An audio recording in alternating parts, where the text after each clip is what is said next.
পৌষের শুরুতেই হাড় কাঁপানো শীতে বিপর্যস্ত জনজীবন, শৈত্যপ্রবাহে চরম বিপাকে উত্তরাঞ্চলে নিম্ন আয়ের মানুষ। দেশের বিভিন্ন স্থানে আরও কমতে পারে তাপমাত্রা। পদ্মা সেতু প্রকল্পের টাকায় 400 কেভি হাই ভোল্টেজ বিদ্যুৎ লাইন পেতে যাচ্ছে দক্ষিণাঞ্চলবাসী। আলাদা করে বসানো হচ্ছে 7টি পিলার। আগামী বছরের ডিসেম্বরে শেষ হবে কাজ। রাজশাহীর এই চর খিদিরপুরে 15,000-এর বেশি মানুষের বসবাস ছিল, যা বর্তমানে নেমে এসেছে 1500-তে। নদী ভাঙনে বিলীন রাজশাহী সীমান্তে 2 গ্রাম। চরম আতঙ্কে টিকে থাকা চর খিদিরপুরের বাসিন্দারা স্থায়ী বাঁধ নির্মাণের দাবি।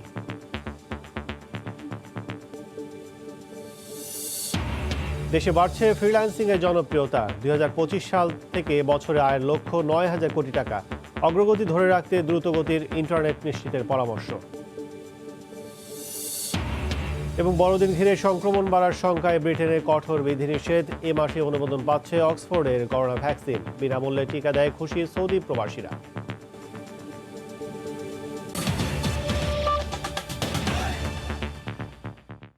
সময় সংবাদের সঙ্গে আছি আমি কাজল আব্দুল্লাহ। শুরুতেই জেকে বসেছে শীত। উত্তরাঞ্চল সহ সারা দেশে কনকনে ঠান্ডা। ভোর হলেও কুয়াশায় ঢাকা থাকছে পথঘাট। বেলা বাড়লেও সূর্যের দেখাও মিলছে না। প্রচণ্ড ঠান্ডার সাথে পাল্লা দিয়ে বইছে কনকনে হিমেল হাওয়া। উত্তরবঙ্গে মৃদু শৈত্যপ্রবাহ আরও কয়েকদিন স্থায়ী হবে বলে পূর্বাভাস দিয়েছে আবহাওয়া অধিদপ্তর। তীব্র এই ঠান্ডায় চরম দুর্ভোগে পড়েছেন ছিন্নমূল ও খেটে খাওয়া মানুষ।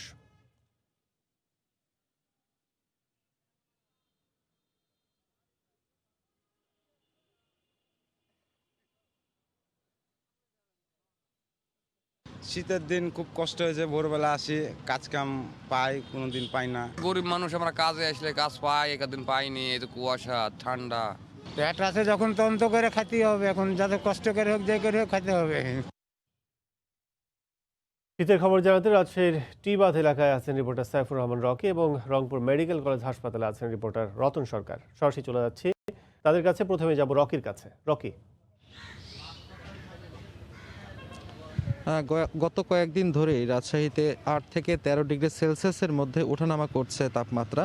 ধীরে ধীরে কিন্তু আমরা দেখছি তাপমাত্রা নিচের দিকে নেমে যাচ্ছে। তো আসলে এই নিচের দিকে তাপমাত্রা নেমে আসায় শীতের যে প্রকোপ সেটি কিন্তু বৃদ্ধি পেয়েছে এবং এই শীতের প্রকোপ বেড়ে যাওয়ার কারণে সাধারণ মানুষের যে দুর্ভোগ সেটি কিন্তু অনেকটাই বেড়ে গেছে। সেই চিত্রটি আপনাদের দেখানোর চেষ্টা করব রাজশাহীর টিবাদ এলাকা থেকে। বিশেষ করে এই অঞ্চলটি হচ্ছে নদী পদ্মা তীরবর্তী একটি অঞ্চল। বিশেষ করে এখানে কিন্তু প্রচুর বাতাস আমরা এখনও লক্ষ্য করছি এবং এই বাতাসের কারণে হিমশীতল যে ঠান্ডা সেটি বেশি অনুভূত হচ্ছে, এমনটাই আসলে এখানকার যারা বাসিন্দা তারা আমাদেরকে জানিয়েছেন। তবে সকাল থেকে আমরা রোদের দেখা পেয়েছি এবং রোদের দেখা মেলায় কিন্তু অনেককেই সকালবেলা দেখেছি ঘর থেকে বেরিয়ে এসে তারা রোদের উত্তাপ নিতে, এই শীতের হাত থেকে বাঁচার জন্য অনেকে খড়কুটো জ্বালিয়ে যেমন উত্তাপ নিয়েছেন এবং অনেক ছিন্নমূল মানুষ তারা যেমন খোলা আকাশের নিচে বসবাস করছে এই কষ্টের মধ্যে শীতে জুবুথুবু হয়ে, অনেকে কিন্তু আঁটোসাঁটো হয়েও এই রোদ পোয়ানোর জন্য বসেছে। আপনাদের পদ্মাপাড়ে সেই অবস্থাটি দেখানোর চেষ্টা করছি। তবে গত 1 সপ্তাহ আগে যে পরিমাণ কুয়াশা লক্ষ্য করা গেছে, তবে এখন কিন্তু সেই কুয়াশার মাত্রাটি অনেকটাই কমে এসেছে এবং এই কারণেই শীতের যে তীব্রতা সেটি কিন্তু অনেকটা বেড়েছে বলছেন আবহাওয়া অফিসের কর্মকর্তারা।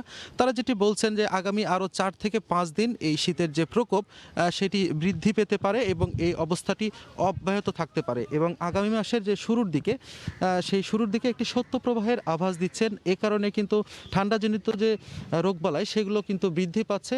বিশেষ করে বৃদ্ধ ও শিশুদের আক্রান্ত হওয়ার সংখ্যাটাই কিন্তু রাজশাহী মেডিকেল কলেজ হাসপাতাল সহ বিভিন্ন ক্লিনিকে বেশি দেখা গেছে এবং এত রোগীর চাপ সামাল দিতে গিয়ে কিন্তু হিমশিম খেতে হচ্ছে চিকিৎসকদের এবং তাদেরকে বিভিন্ন রোগের হাত থেকে বাঁচার জন্য কিন্তু নানা ধরনের পরামর্শ দিচ্ছেন। তো আমরা যাদেরকে দেখছি ঘর থেকে বের হচ্ছে তারাও কিন্তু মোটা পোশাক বা চাদর গায়ে দিয়ে কিন্তু তারা তাদের প্রয়োজন সারছে। তো এই ছিল আমার কাছে রাজশাহী থেকে শীতের তীব্রতা নিয়ে খবর। এখন আমরা রংপুরে চলে যাচ্ছি, সেখানে আছেন আমাদের সহকর্মী রতন, তিনি জানাবেন সেখানকার খবর। রংপুরের অবস্থাও ঠিক একই রকম। আসলে গত কয়েকদিনের তীব্র শীতের কারণে কিন্তু এখানে শীতজনিত নানান রোগবালাই নিয়ে রংপুর মেডিকেল কলেজ হাসপাতাল সহ অন্যান্য যে হাসপাতালগুলো রয়েছে সেখানে কিন্তু অসংখ্য রোগী ভিড় করছে। গত সপ্তাহেও 1 থেকে 150 জন রোগী আসলে প্রতিনিয়ত এই মেডিকেলে ইনডোর এবং আউটডোরে আসলো। এখন কিন্তু সেটির সংখ্যা প্রায় দ্বিগুণের মতো হয়ে গেছে। সকাল থেকে আমরা কিছু রোগীকে আসলে দেখছি যে আউটডোরে অবস্থান করতে, এবং ইনডোরে কিন্তু অসংখ্য রোগী আছে, যাদের মধ্যে শিশুর সংখ্যা বেশি। চিকিৎসকরা বলছেন যে আসলে এই শীতের কারণে শিশুরা শীতে আক্রান্ত হচ্ছে, এবং শীতের কারণে আক্রান্ত হবার কারণে যেসব রোগ বালাই দেখা দিচ্ছে, সর্দি কাশি সহ বিভিন্ন শীতজনিত রোগ, যার কারণেই কিন্তু এই হাসপাতালগুলোতে রোগীদের ভিড় বাড়ছে। তো চিকিৎসকরা পরামর্শ দিচ্ছে আসলে বিশেষত শিশুদের একটু গরম উষ্ণ অবস্থায় রাখার জন্য সেক্ষেত্রে গরম কাপড় ব্যবহারের পরামর্শ দেওয়া হচ্ছে, এবং কোনো রকমই যেন শিশুদের এই শীতের বাতাসে না লাগে সেটিকে সেভাবে তাদেরকে রাখার জন্য বলা হচ্ছে। তো এই সময়টায় কিন্তু আমরা জানি যে এই অঞ্চলটি আসলে একটু দরিদ্র প্রবণ এলাকা। এখানে কিন্তু মানুষ গরম কাপড়ের অভাবে কিন্তু খড়কুটো জ্বালিয়ে শীত নিবারণের চেষ্টা করে, এবং সেটি করতে গিয়ে কিন্তু প্রতি বছর এখানে অসংখ্য মানুষ অগ্নিদগ্ধ হয়, অসংখ্য মানুষের মৃত্যুও ঘটে। এখন পর্যন্ত যদিও তেমন বড় ধরনের কোনো দুর্ঘটনার খবর পাওয়া যায়নি, তারপরও চিকিৎসক এবং অন্যান্যরা সতর্ক করেছেন সাধারণ মানুষকে যে তারা যেন শীতের সময় আগুন থেকে দূরে থেকে পারতপক্ষে আগুন পোহাতে না যায়। তো এই ছিল আমার কাছে রংপুর অঞ্চলের সর্বশেষ। আমরা ফিরছি স্টুডিওতে। কাজল। শীতে মানুষের জীবনযাত্রার খবর জানাতে আমাদের সাথে রংপুর থেকে যোগ দিয়েছিলেন রতন সরকার এবং রাজশাহী থেকে যোগ দিয়েছিলেন সাইফুর রহমান রকি। পদ্মা সেতু প্রকল্পের খবর।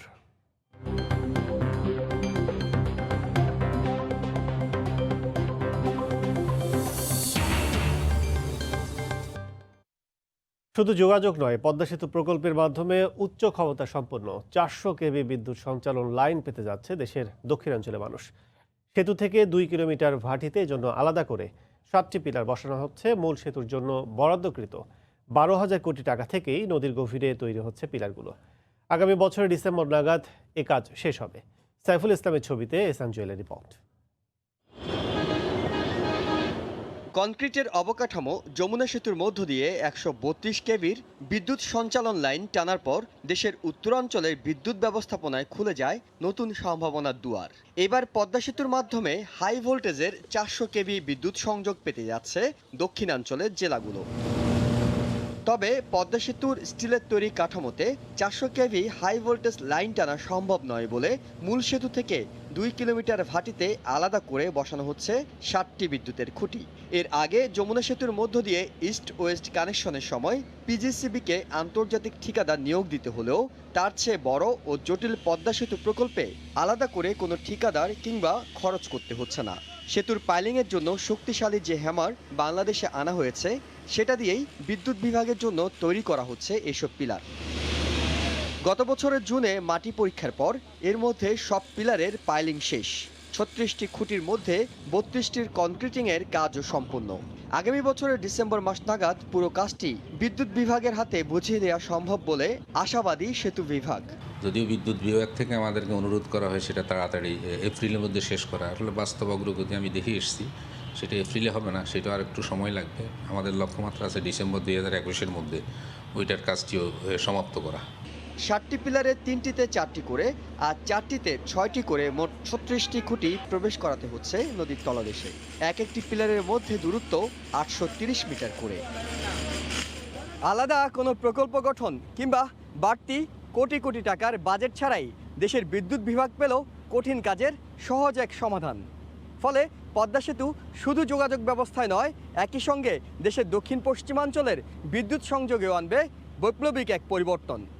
এহসান জুয়েল, সময় সংবাদ, জাজিরা, শরীয়তপুর। সময় সংবাদ আরও থাকছে। প্রতিবন্ধীদের জন্য কক্সবাজারে গড়ে উঠেছে বিশেষায়িত স্কুল। শিক্ষা ও চিকিৎসা পাচ্ছে 2.5 শতাধিক শিশু। অভিভাবকদের স্বস্তি।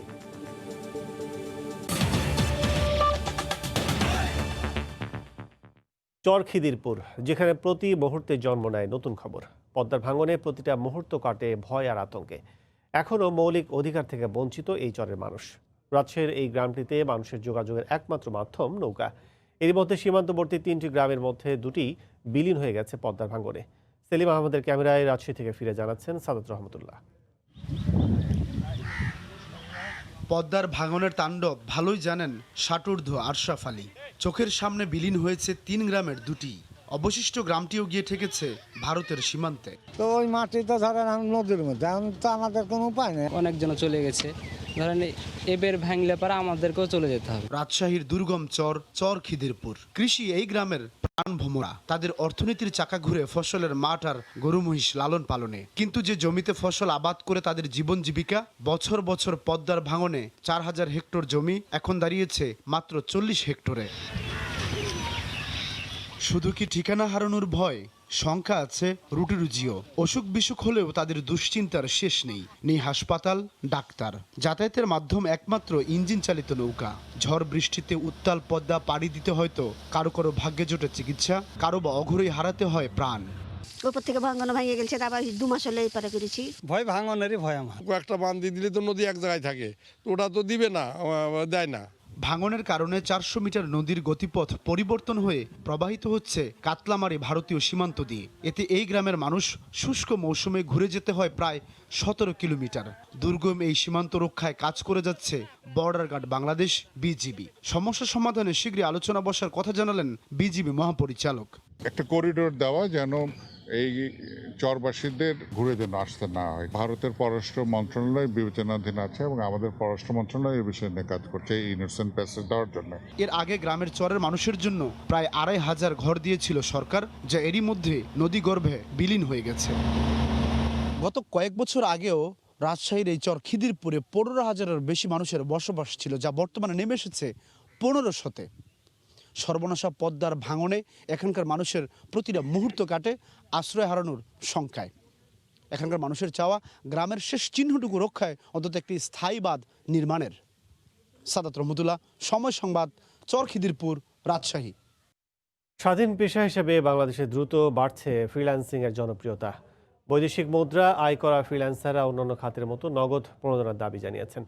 আইসিটি প্রতিমন্ত্রী বলছেন, প্রণোদনা পেলে 2025 সাল নাগাদ ফ্রিল্যান্সিং থেকেই বছরে আসবে 9,000 কোটি টাকা। হরিপদ সাহা রিপোর্ট। আমি 6 ঘন্টা হয়তো কলেজে দিতাম, তো বাকি সময়টা আমি কি করব? তো এটা কাজে লাগানোর জন্য আমার মনে হলো যে গ্রাফিক্স ডিজাইনটা শিখি।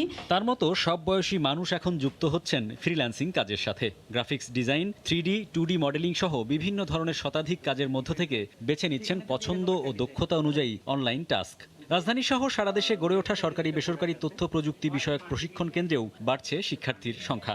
কলেজ বন্ধ, তাই আমি এই প্রতিষ্ঠানে ভর্তি হয়েছি। ডিজিটাল মার্কেটিং নিয়ে কোর্স করতেছি। 5RR, আপওয়ার্ক, freelancer.com সহ বিশ্বসেরা অনলাইন মার্কেটপ্লেসে বিভিন্ন দেশের সাথে প্রতিযোগিতা করছেন বাংলাদেশের দক্ষ ফ্রিল্যান্সাররা। প্রতি মাসে আয় করছেন বড় অঙ্কের বৈদেশিক মুদ্রাও। আমি মান্থলি $5,000-6,000 আর্ন করেছি।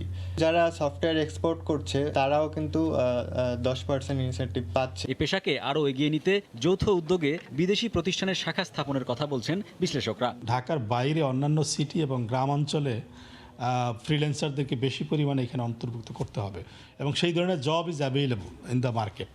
তো সেটা করতে হলে সেখানে ইন্টারনেট কানেক্টিভিটি সহজলভ্য যদি না হয়, তাহলে কিন্তু আলটিমেটলি আমাদের যে টার্গেট, সেই টার্গেটে পৌঁছাটা একটু কঠিন হবে। 6.5 লাখ ফ্রিল্যান্সারের আয়ে নগদ প্রণোদনার দাবি আইসিটি প্রতিমন্ত্রীর। ক্যাশ ইনসেন্টিভটা যদি 10% দেওয়া হয়, তাহলে আজকের এই $300 মিলিয়ন আয়টা ইনশাল্লাহ 25 সালের মধ্যে $1 বিলিয়ন আমাদের ফ্রিল্যান্সার ভাই বোনরা আয় করে আপনাকে দেশের প্রবৃদ্ধি অর্জন করতে পারবে। বর্তমানে ফ্রিল্যান্সিং সহ আইটি খাতের বার্ষিক রপ্তানি $100 কোটি ছাড়িয়েছে। 2025 সালের মধ্যে এ আয় 500 কোটিতে নিয়ে যেতে চায় সরকার। হরিপদ সাহা, সময় সংবাদ, ঢাকা। নওগাঁয় কেজি প্রতি 5 থেকে 6 টাকা পর্যন্ত বেড়েছে চালের দাম। এ বিষয়ে জানাতে শহরের হাপানিয়া রাইস মিল এলাকায় আছেন সহকর্মী এমআর রকি। সরাসরি চলে যাচ্ছে তার কাছে। রকি। ধন্যবাদ কাজল। গত এক সপ্তাহে কিন্তু এই নওগাঁর মোকামে চালের দর বস্তা প্রতি 150 থেকে 200 টাকা পর্যন্ত বৃদ্ধি হয়েছে এবং এই বৃদ্ধির ধারাবাহিকতা কিন্তু অব্যাহত রয়েছে। এবং আপনি জানেন নওগাঁ হচ্ছে দেশের অন্যতম চালের কিন্তু একটি মোকাম, যেখান থেকে প্রতিদিন 5,000 থেকে 6,000 মেট্রিক টন চাল রাজধানী সহ বিভিন্ন জায়গায় সরবরাহ করা হয়ে থাকে। তবে এই ভর মৌসুমে চালের দর বৃদ্ধির কারণ হিসাবে কিন্তু যৌক্তিক যে কারণগুলো দেখানোর চেষ্টা করছেন ব্যবসায়ীরা, তারা বলছেন যে এখন এই প্রান্তিক হাটগুলোতে ধানের দর কিছুটা বেড়ে যাওয়ার কারণে চালের দরের এই বৃদ্ধি হয়েছে। এবং যদি বলি গত এক সপ্তাহে যে সব চালের দর বৃদ্ধি হয়েছে তা হলো সরু চিকন জাতের যে চালগুলো, এটা তুলনামূলক বেশি বেড়েছে। প্রতি কেজিতে 6 টাকা পর্যন্ত বৃদ্ধি হয়েছে এবং মোটা জাতের যেটা রয়েছে এই চালগুলো কিন্তু 4 থেকে 5 টাকা পর্যন্ত বৃদ্ধি হয়েছে। তবে এই সময়টাতে কিন্তু ধান উৎপাদন এবং এবার ধানের যে বাজার ব্যবস্থা তা কিন্তু প্রথম থেকে কিছুটা ঊর্ধ্বগতি। এখন পর্যন্ত ধানের বাজারে কিন্তু প্রতি বস্তা বিক্রি হচ্ছে, প্রতি মন বিক্রি হচ্ছে এখানে 1100 থেকে 1150 টাকা পর্যন্ত। এবং এই ধানের বাজারকেই কিন্তু টার্গেট করে মিলাররা বলছেন যে এই সময়টা এবার ধানের দর বেশি হওয়ার কারণে চালের দরটা বৃদ্ধি হয়েছে। তবে সাধারণ ক্রেতাদের ভিতর কিন্তু আমরা একটা ক্ষোভ লক্ষ্য করছিলাম। তারা বলছেন যে যেহেতু ভর মৌসুম, এই সময় কেন চালের দর বৃদ্ধি হবে। এক্ষেত্রে তারা একটা বাজারে একটা মনিটরিং তারা প্রত্যাশা করছেন। এবং নওগাঁর বাজারে যদি বলি, আজকে বিক্রি হচ্ছে বিশেষ করে কাটারি জাতীয় যেসব চাল রয়েছে, এই চালটা প্রতি 50 কেজির বস্তা বিক্রি হচ্ছে 2900 থেকে 2850 টাকা প্রতি মন। এবং অন্যান্য যেসব চাল রয়েছে পারিজা, স্বর্ণা 5 বা স্বর্ণা 2150 থেকে 2250 টাকা 50 কেজির বস্তা। তবে এই গত 3 মাসে কিন্তু অন্তত 7 বার কিন্তু চালের দর বৃদ্ধি হয়েছে। এবং চালের দর বৃদ্ধি হওয়ার কারণে স্বাভাবিকভাবে ক্রেতাদের ভিতরে কিন্তু একটা অস্বস্তি আমরা লক্ষ্য করছিলাম। তো কাজল, এই ছিল নওগাঁর মোকামে চাল কেনা বেচার খবর আমার কাছে। নওগাঁ থেকে আমাদের সাথে যোগ দিয়েছিলেন সহকর্মী এবার রকি। সময় সংবাদ আরো থাকছে। সাগরের ঢেউ, পাখির জলকেলি উপভোগে ভোলার চর কুকরি মকরিতে প্রকৃতি প্রেমীদের ভিড়। হোমস্টে সার্ভিস আর ভিলেজ রেস্টুরেন্টে চালু হওয়ায় পর্যটকদের স্বস্তি। শ্রবণ, বাক, বুদ্ধি ও দৃষ্টি প্রতিবন্ধীদের জন্য কক্সবাজারে গড়ে উঠেছে বিশেষায়িত স্কুল। কক্সবাজার জেলা প্রশাসকের ব্যক্তিগত উদ্যোগে প্রতিষ্ঠিত স্কুলে শিক্ষা ও চিকিৎসা পাচ্ছে বিশেষায়িত 2.5 শতাধিক শিশু।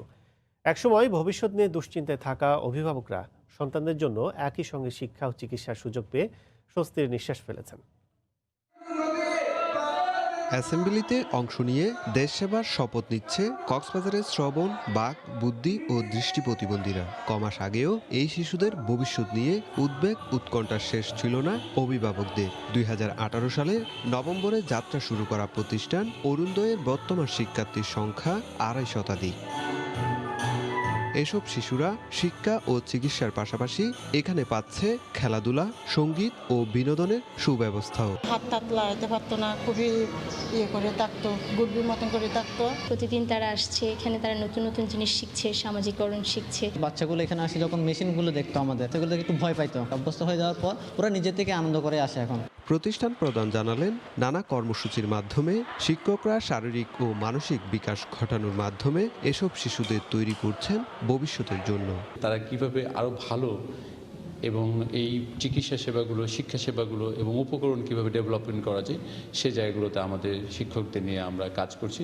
এসব শিশুদের সমাজের মূল ধারায় ফেরাতে এমন উদ্যোগ বলে জানান জেলা প্রশাসক। তারা যাতে কাজ করে আবার এইখানেই যারা তারা কাজ করতে পারে সেই ধরনের ছোট ছোট কাজগুলোর ক্ষেত্রগুলো আমরা তৈরি করব।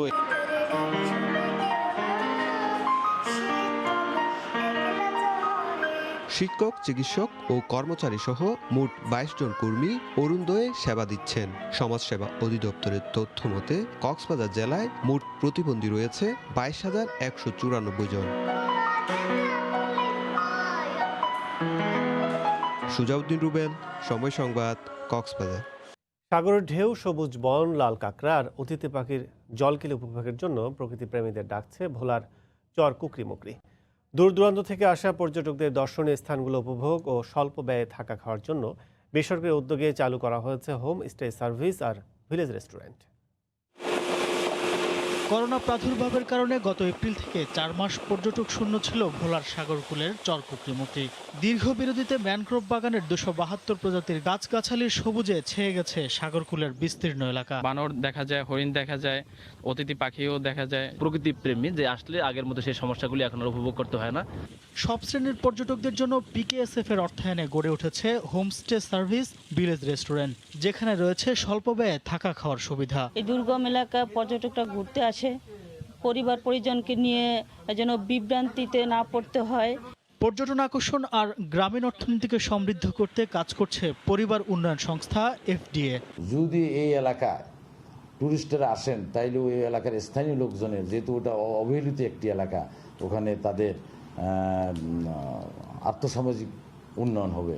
পর্যটনের বিকাশে উদ্যোক্তাদের এগিয়ে আসার আহ্বান জানান স্থানীয় এই জনপ্রতিনিধি। প্রাইভেট সেক্টর এবং সরকার যদি আরো বেশি করে উদ্যোগ নিয়ে এগিয়ে আসেন, তাহলে আমরা মনে করব কুকিমুক্তি অন্যতম পর্যটন স্পট হিসাবে খ্যাতি অর্জন করবে। আর ইকো ট্যুরিজম প্রকল্পের আওতায় সুযোগ সুবিধা বাড়ানোর কথা জানালেন পল্লী সহায়ক ফাউন্ডেশন পিকেএসএফ এর এই শীর্ষ কর্মকর্তা। এখানে একসাথে জিও এনজিও কোলাবোরেশনের মাধ্যমে আমরা পর্যটন শিল্পকে উন্নত করব, যার ফলে দারিদ্র্য বিমোচন হবে। 2019 সালে 34,000 পর্যটক এসেছিলেন চরকুকরিতে, আর 2020 সালে করোনার মধ্যে 1.5 লক্ষাধিক পর্যটক কুকরি-মুকরি ভ্রমণ করেছেন। যুক্তরাজ্যের লন্ডন সহ কয়েকটি শহরে টিয়ার 4 নিরাপত্তা সতর্কতা বা সর্বোচ্চ সতর্ক পর্যায়ের লকডাউনের ঘোষণা দিলেন প্রধানমন্ত্রী বরিস জনসন। বড়দিনের উৎসবে সংক্রমণের বিস্তার ঠেকাতে রোববার থেকে 2 সপ্তাহের জন্য এই লকডাউনের ঘোষণা দিয়েছেন ব্রিটিশ প্রধানমন্ত্রী।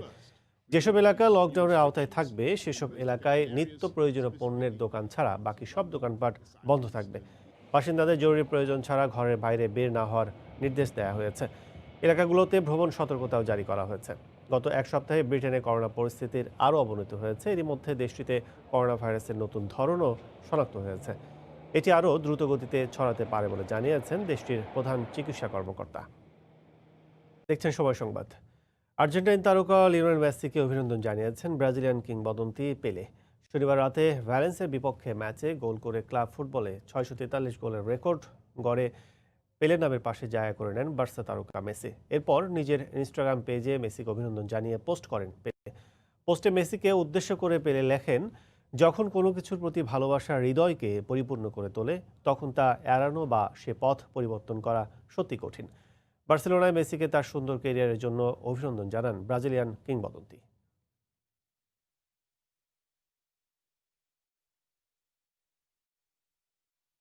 এ পর্যায়ে শীর্ষ সংবাদ জানিয়ে দিচ্ছে আরেকবার। পৌষের শুরুতেই হাড় কাঁপানো শীতে বিপর্যস্ত জনজীবন, শৈত্যপ্রবাহে বিপাকে উত্তরাঞ্চলের নিম্নয়ের মানুষ, হাসপাতালে রোগীর চাপ। পদ্মা সেতু প্রকল্পের টাকায় 400 কেভি হাই ভোল্টেজ বিদ্যুৎ লাইন পেতে যাচ্ছে দক্ষিণাঞ্চলবাসী। আলাদা করে বসানো হচ্ছে 7টি পিলার। আগামী বছরের ডিসেম্বরে শেষ হবে কাজ। এবং বড়দিন ঘিরে সংক্রমণ বাড়ার আশঙ্কা, ব্রিটেনে কঠোর বিধিনিষেধ। এ মাসে অনুমোদন পাচ্ছে অক্সফোর্ডের করোনা ভ্যাকসিন, বিনামূল্যে টিকা দেয় খুশি সৌদি প্রবাসীরা। এই ছিল এখনকার মতো, সঙ্গে থাকুন সময়।